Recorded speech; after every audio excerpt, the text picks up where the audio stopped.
cool things in my house.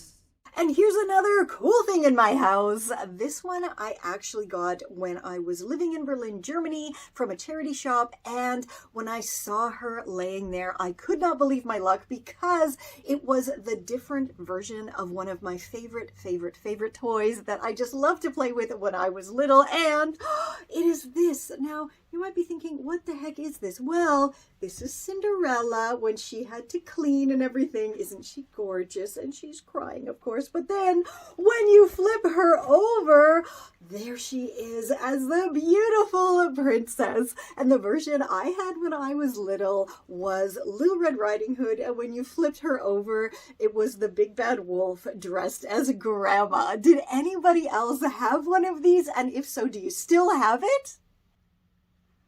And another cool thing in my house is this very cool foldable ruler, which I picked up somewhere in my world living adventures when I was in Europe.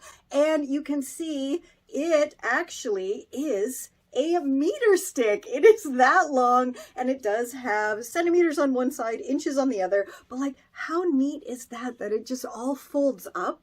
Like you fold this side, then you fold this side, and then you fold it together. And I guess it could kind of fit in your pocket if you wanted to take it somewhere, but very cool. And it was made in Denmark.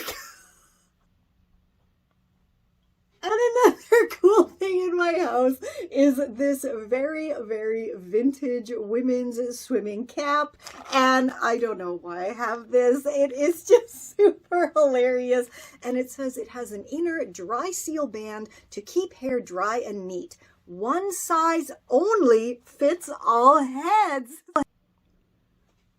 Now, I got a lot of hair, and I don't quite think this was made for so much big floofy hair, but I guess it kind of fits. You could say it's one size fits all.